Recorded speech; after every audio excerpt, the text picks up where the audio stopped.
Thanks for joining us on the RealEdge podcast. We are really excited to be joined today. Marc, I know you've been talking about Devin McCourty and how much he meant to you. So Devin, we're really excited to have you on this podcast. For those joining us, Devin McCourty, former pro athlete, football legend. You got your businesses, your investments, and NFL football analyst for Sunday Night Football on NBC. So you've seen him there. You're going to hear him here. Devin, thank you so much for joining us on RealEdge today. No problem, man. Awesome to be here. Obviously, relationship I built with Marc has been cool, and he gives me the inside look of all the things that he gets to do. And obviously, we talk a lot of sports, so it's awesome being here today. That's great. Well, we'll probably talk sports, we'll probably talk business, and we'll probably talk relationships today. And one of the ways that all those come together is, you're one person. You've got your experience, you got your interests, you got different things you're doing. And so we were kind of curious, what about your experience being an elite athlete continues to inform everything that you're doing today? To me, it's work ethic and routine, man. When you come up and you're playing sports, it quickly kind of turns into business. And, when you're young, you just go out there and you play the sport. I know today's a little bit different because now, so many kids, there's trainers and all those other things. When I was playing, you didn't have as much as that. Like when you wanted to get better at something, you went to the playground, you went to a field, and you just went and played. And when I got into the NFL, I learned about routine. Kevin Falk, long time running back for the New England Patriots, 14-year career. He was like, man, you got to develop a routine, something you do daily, and you do it every day, no matter what changes, what's going on. If you stick to that, you'll have success. And now I do the same thing. Like I'm sitting here in my office. Usually I have the computer screen. I got two iPads. I'm either watching something on one, I'm taking notes on the other, and that's how I get ready. This week we have the Vikings and the Colts, and I have an opportunity to maybe go and interview Justin Jefferson. So I got the receiver playing while I'm watching the Colts film and taking notes, just writing down questions I might ask. So that's not new to me. Sitting down every day, getting to work and putting the hours in, and that hasn't left. In everything I've done, I've had to keep that same routine. Jeremy, I think it's interesting too, because it's what I've always looked at it like I found myself to fail my way to success in business. And then, having met Devin and spent the last few years, talking to him and everything, like you see such a correlation between preparation, what it takes to be an elite athlete, like, and what it means in saying, okay, like you can have the best idea and you can have a dream, but are you really prepared? And what do you have to do to get there? And I think one of the biggest things I see is what people are not willing to do, right? It's like, what sacrifice are you willing to make to go to your dreams? What are your sacrifices you willing to make on a daily basis? It's not just a sacrifice, a one-time sacrifice. It's a daily sacrifice. And I guess that would be one of the questions I would ask Devin, and him and I've had multiple conversations on this, but what did you have to do to get to the NFL? And what did you have to do to maintain your spot in the NFL? Because it's one thing, you see these kids get to the NFL, but then it's like, okay, what is their career path? And I look at that as Devin had 13 years in the league. And how did you maintain that? Because that's not an easy task to maintain 13 years, unless you're a kicker or a punter or a quarterback. Like your role on the Patriots, 13 years is a long time to stay fit, stay real, stay relevant. And that led into my belief also, Jeremy, is it led into some of Devin and even his brother Jason's success off the field now, right? Because he maintained relevance. And I look at it from a daily basis, like it ain't easy. Like the sacrifice to be made on a daily basis is a lot to have success. I think people want success, but they don't understand the consistencies and the sacrifice that are necessary. And Dev, I don't know if you saw that through your career and even post-career. No doubt about it. I think you guys know that firsthand. When you talk about sacrifice, anything you enjoy doing, anything that, whether it's, a job, whether it's, you want to be a parent, like all those things come with sacrificing something else because you're deeming and putting priority on the things that you want to do. And I would often, and I'm sure you guys have seen that too with your success, if you're enjoying whatever you do for a living and it's a night out or you're on vacation, people are like, oh man, that's awesome. Can't believe you have this or you did that. I would love to be there. And then you're like, hold on. let's break down my day to day, and then tell me if you would love to be there. And for me, it was no different. When I got one offer for a Division 1A scholarship, it was to Rutgers. You know, other than that, no other school wanted me going into college. So I didn't go into college thinking, hey, I'm going to go to Rutgers in 4 years or 3 years. I'm just going to leave. I'm going to the NFL. Like, I went there thinking, I got to see how I'm going to get on the field. Like, I didn't play a single snap my freshman year. So that mindset of proving people and trying to get on the field, like, that never left me. So, you know, when I was in college, different breaks, winter break, summer break, I would go home for maybe a weekend, maybe 4 days, and then I would go right back to school, and I would take advantage and try to lift, work out, because again, when you don't play, that means everybody's here and you're at the bottom. So if you do everything that everybody else does, it just keeps moving up. You move along the years, but you don't gain ground. So I had to gain ground. So I stayed and I would work out, I would train, and I would get better. And when I got to the NFL, yeah, I was a first round pick, but you know, I think guys in New England understood quickly that that wasn't my mentality. I had a mentality of, I don't really belong. I haven't belonged. I've had to always go out there and earn it and try to make it on my own. So that never left. I wanted to outwork all the guys, even though I was a starter and then I was a captain. I wanted to make sure those guys respected my work ethic and how much I was dedicated to the game. So yeah, you sacrifice time at home. You sacrifice Christmas some days. You sacrifice Thanksgiving on other years in the NFL. So the biggest thing, you know, me and my wife always go back and forth on this when she's like, I don't know if we want to do this. I'm like, hey, the best and biggest thing we have is time.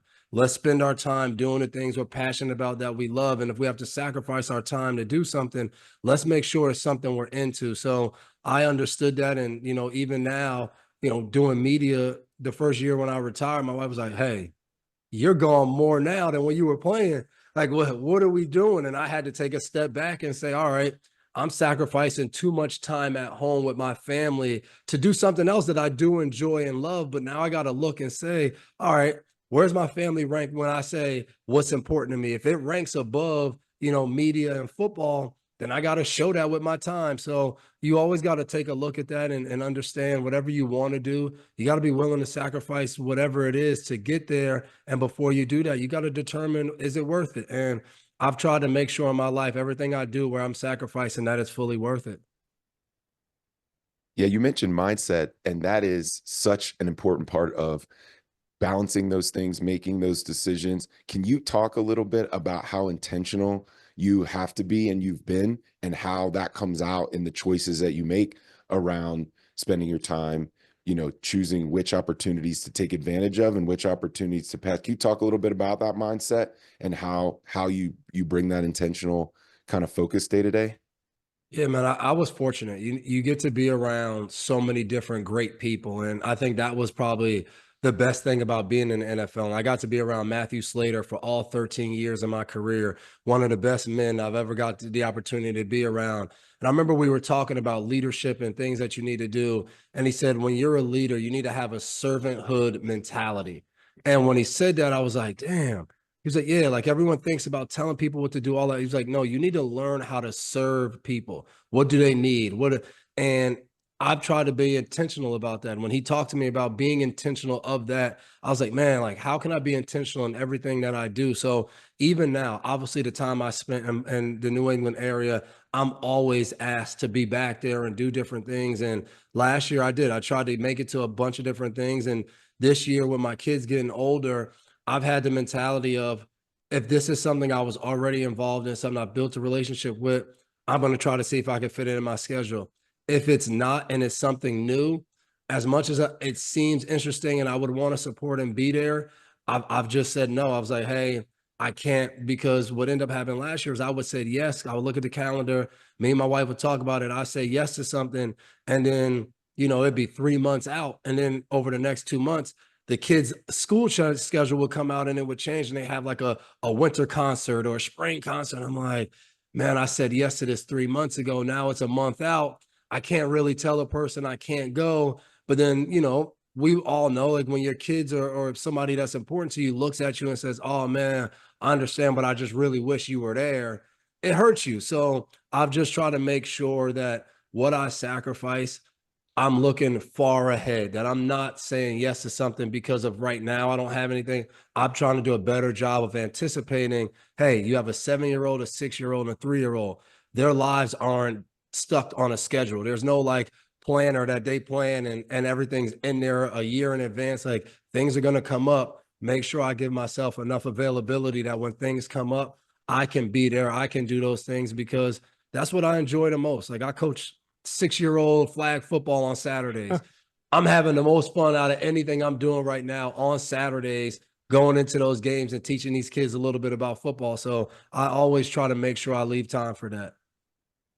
How do you think that mindset and everything played into culture too? Because you see, and I'm just going to use this as an example. You saw when you were playing all those years, the mindset that was not only you had, but that your teammates had.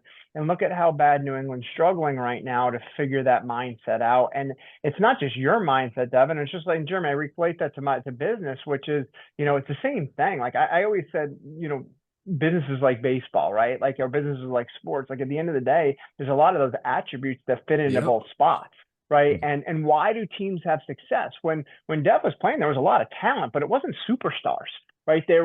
You had a couple superstars, and yes, let's call it for what it is. Brady became a superstar, but he also kept his ego in somewhat of a check to make it so that the team wasn't, dismantling itself, right? Like, and that had to be a challenge. And Dev, I fight that every day with whatever I'm doing. Is how do you keep all those people in check where the mindset and the culture and the consistency? Because you see why companies fail or why sports teams fail. They're very inconsistent. They're juggling and moving in so many different directions, and it's not a team. So how did you do that? Like, and do you see that difference between the Patriots of your era versus what you see now and teams that are successful versus teams that are struggling? Yeah, it's about alignment. And I think, you just said it. In business, you have a CEO, you have an owner, you have somebody that's going to be right under the CEO, then somebody right under them. When you look at the hierarchy and those people who are the ultimate decision makers for any organization, they need to be in a straight line. They need to be believing in and doing all the things that they think, and that needs to be together. When you have that, you're off to a good start. You give yourselves a chance. When you look across the NFL, there's a lot of teams who the owner thinks this way. He hired this general manager, but like now the general manager wants to do this, but he's not really sure. Like when you look at the Dallas Cowboys, you see Jerry Jones do an interview. He says, hey, the offensive play calling is not great here. I don't understand it. Now you got your head coach who has to answer that. So now he's like, well, damn, my owner / general manager is saying, I kind of look silly. So how do you now expect your players to go out there and deliver when what's above them just isn't right? So I think ultimately for New England, what they have right now is they have alignment. They have Mr. Kraft, who, has Elliott Wolf. I know his title's not general manager, but general manager, and then you have Gerard Mayo. So you have 3 guys at the top of it who believe in what they're doing and what they're talking about. So when you start that way, you have a chance. Now what they need to do is they need to get the guys in the locker room that are going to be the leaders, the culture builders. That's what, to me, people don't really understand. What Bill Belichick did better than anybody was understand who needed to stay in the locker room. They were aligned as an organization at the top. And then he knew how to say, all right, we got a group of guys here that are really the reason we win. How do I make sure going forward, I keep the right guys, let the other guys go? Like that's hard to do when you have a good team, you have a lot of good players. Who do you keep? Who do you let go? And I thought Bill was the best at, hey, it's not going to make sense to some people, but we're going to trade this guy, or we're going to let this guy walk in free agency, but we're going to pay this guy and pay that guy. And you saw what all of the fires that went on in New England my time. Yeah, Deflate but don't you gate, see all those that? other things. Go ahead. Don't you see that too when it comes to the captain choices? Like the captain doesn't have to be the best player, right? A captain's got to be a good leader, and I see that in our business too, where everyone's so quick to go, okay, best employee, make them the leader, make them a team lead, make them a captain, and it's like, okay, do they have the attributes to be the leader? Do they have the attributes to be the captain? Because the captain doesn't always have to be the best player; it has to be somebody who can be the person who can get the team going in the right direction. And Dev, you said something what I believe all day in business, which is, it does start from the top. If you see, and you said, like you have Kraft and Elliott and then Mayo. Well, if you go as Kraft, Elliott, Mayo like this, and they're all in alignment and they're singing this and preaching the same thing, that's great. But if you have Kraft, Elliott, and then Mayo over here, now all of a sudden everybody else underneath is not really falling in line and doesn't understand the expectations, right? So how did you see that? Like, if there was times where, like, captains wise, I mean, and I think New England is trying to figure that out now too. Like, who really is a captain? You got some people in New England that are captains because of how long they've been there, but not necessarily because they're exuding a leadership that when I see, like, when you have, like, look at Slater. Slater's, however long he played in the league, years, right? Captain, but he spoke it not only on the field, he was also off the field, and people knew who he was, right? Just because he was an unbelievable athlete, they also respected him. So I look at the captains as they got to have somebody who also has respect and shows the leadership, and that drives teams. But when they're not in alignment, the locker room gets out of control, and people are just not really going at it for the right reason. Yeah, and I agree with you 100%. Every time we would do our captain's votes, Bill would say to the team, like, hey, remember, this isn't a most valuable player ballot. Like, we're not voting for who the best players are on our team.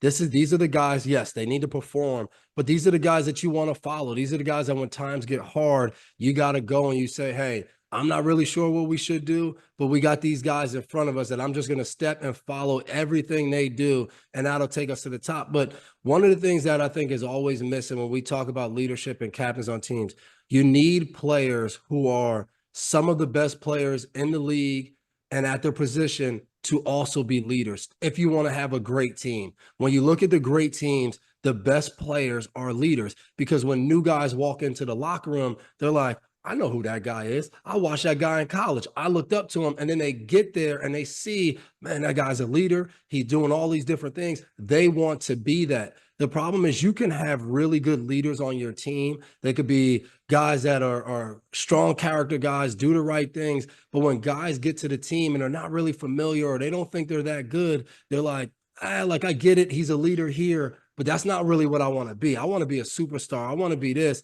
And it's naive to think, even the times we were winning in New England, we all wanted to get paid. We wanted to be, right. We wanted to get awards, Pro Bowl. Like, we wanted all of those things. We just believed the way to do that was in the team dynamic and winning championships. So we sacrificed maybe not getting as much media attention, or maybe you could have had, 2 more touchdowns or whatever you want to call it. We believe that if we still if we didn't have to get those things, but won championships, people would see us. And then ultimately, you're on Sunday Night Football all the time. You're on Monday Night Football. So more eyes are to you. And our era bought into that. We knew it worked. And again, you said it earlier. We had a guy who brought eyes in, and we had a guy who was the best player in the league, one of the best players of all time, and he was our hardest worker and one of our leaders. So it set the tone across the board for the team. The new Patriots right now, they need that. They need the guys to come in. They need the Drake Mays, those guys to come in, be really good players, but then on the flip side, be ultimate leaders. Do you think that sacrifice and the way the team ran while you were there led to your off the field success now, because it gave you that exposure, even though you could have been selfish at that time and just cared about you, and that would have got you some exposure? Don't you think that over those 13 years that you were in New England, and yes, you won the 3 Super Bowls and all the accolades that came about, that had to have an impact on your ability to get the media connections and the roles and responsibilities you have today? Would you agree with that, or do you think that is not accurate?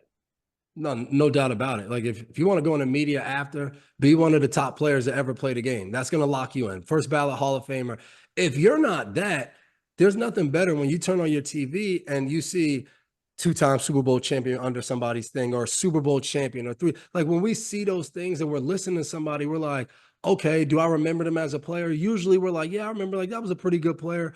Okay, but he has a championship pedigree. He's probably, if he's won Super Bowls, he's played with some great players. He was probably coached by a great coach. My brother says it all the time. He was like, no matter what I did in the league, my 3 years in New England is the reason I had an opportunity in any media job, because we won a Super Bowl. That allowed me to pick up Belichick stories, Brady stories, New England Patriots stories, like all of those things. So there's no doubt about it that as we were doing it, we didn't think about it. But when you look across and like, look how many Patriot players the era I played and even before are in the media. Just at NBC is myself and Rodney Harrison. Fox has Gronk, Edelman, and Brady. Like there's guys, Brewski, Damian Woody, like all of these guys are everywhere because they played on one of the best teams and played for greatest coach of all time and probably the greatest player of all time.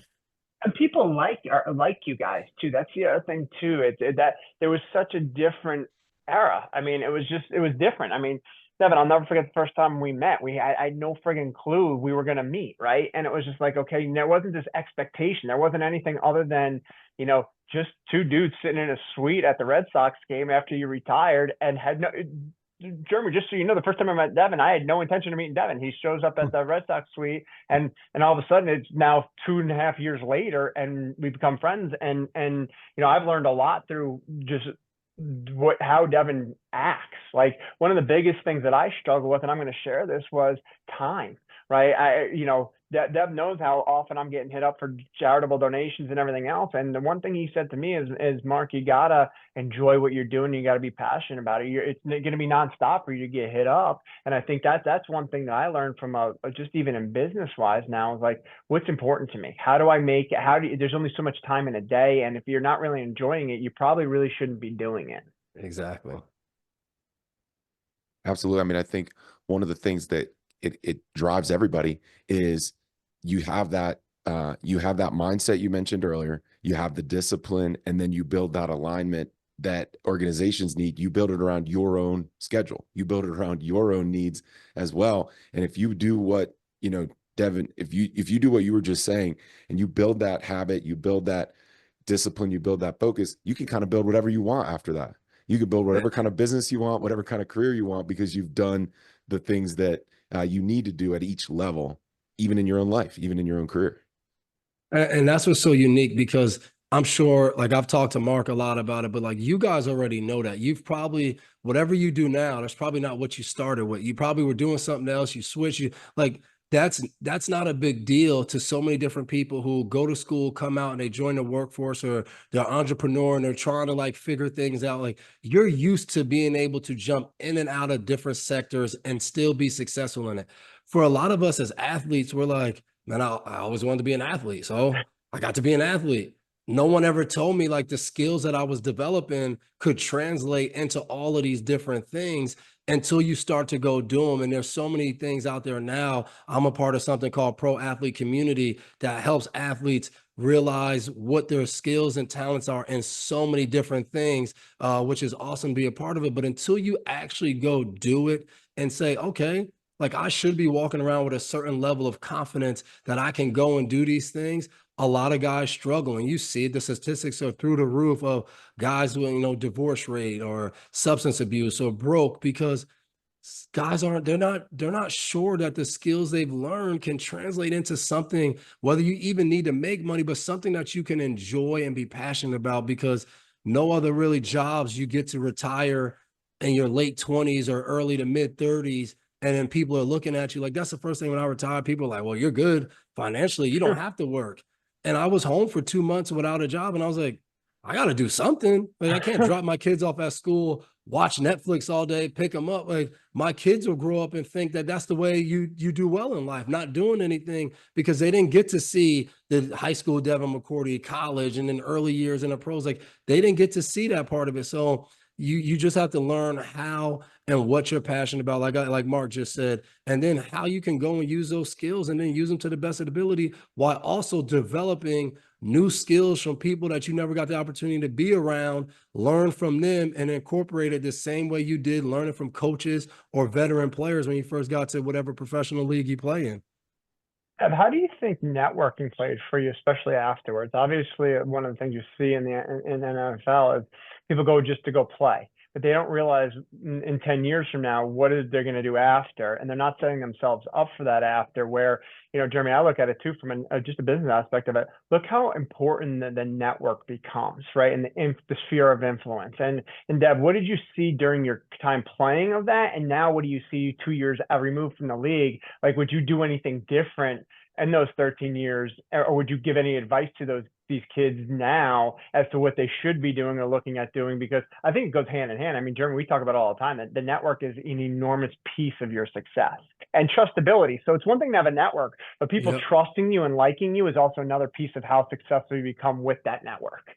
Yeah, there's no doubt. Like if I could do it again, I would definitely do it a little different, because when I was younger and you're playing and you're going to different events and you're meeting people, you're kind of like, you're the person where the light shines on when you walk in the room. And you might not know some of these other people, but and the truth of the matter is they're the light, and whatever organization, whatever sector in life that they're in, they're that same, whatever you are in your sport, they're that same way. So, you know, all the things we used to have, you go meet somebody there, say their name, you might have a great conversation. I'd be like, oh man, that dude was pretty cool. Or she was, you know, she was a really nice lady.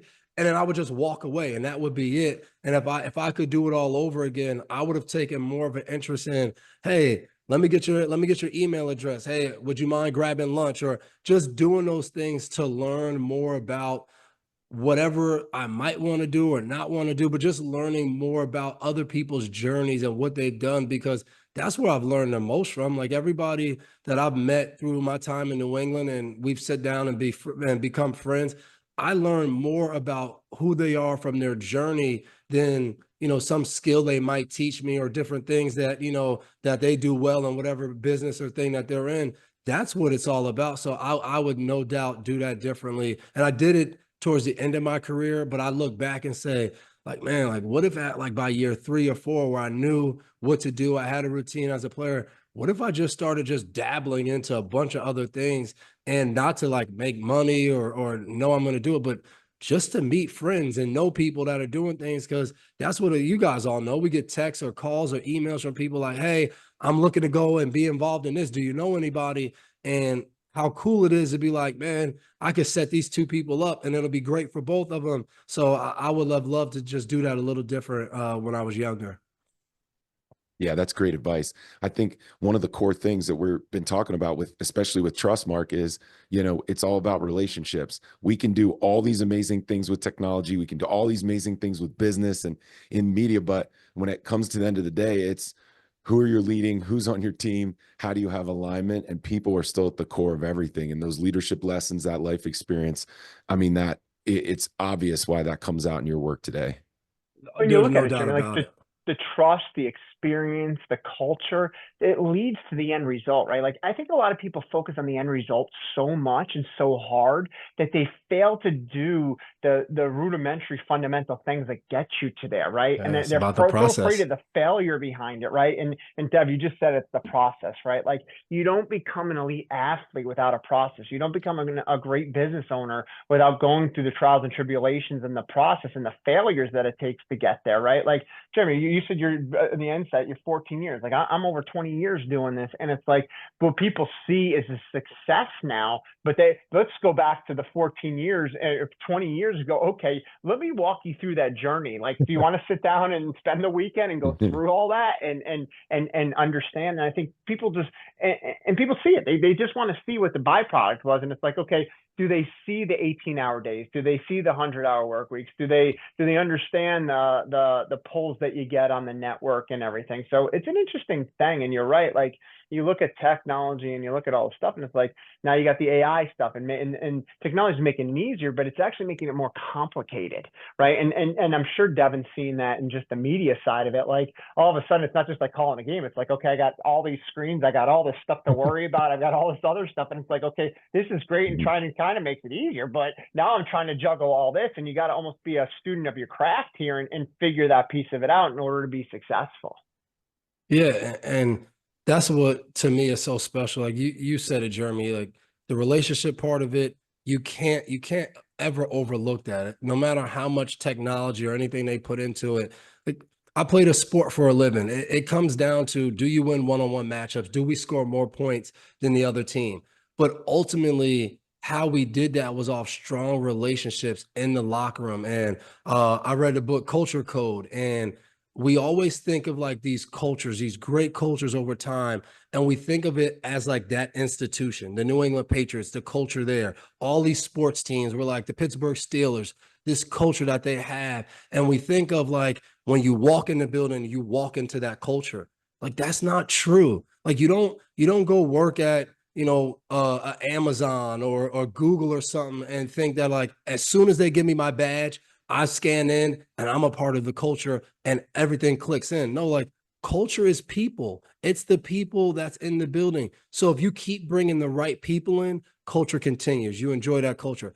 As soon as you start bringing the wrong people in, I don't care what the name you wear, whatever shirt you wear or whatever it is, and you all have the same t-shirts on, you can easily lose your culture. And that's what it's about. If you have a culture based on people knowing each other, believing in each other, in sports, playing for one another, or in business, showing up every day, showing up on time, finishing your assignments because you're doing it because you care that, hey, when I finish my assignment, that allows Mark to do his assignment. Then when he finishes, that allows Jeremy to do his. And then ultimately, like we have this great organization, this great business that I get to be a part of. Like that's how you have to see things. But those people have to care about the other people around them. And when you don't have that, you just have something that's like a ticking time bomb. It might look really good on the outside, but at some point it explodes and then you have no idea how to pick up the pieces because you were always just operating on borrowed time.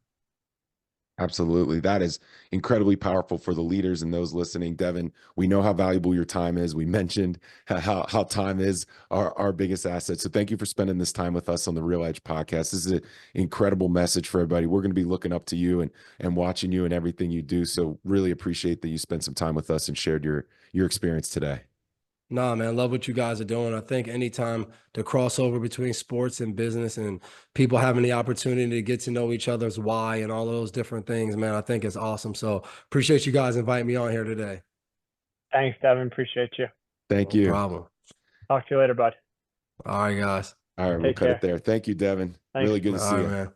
Looking Take care. forward to meeting in person. All right. Yep. Likewise. Later. Bye.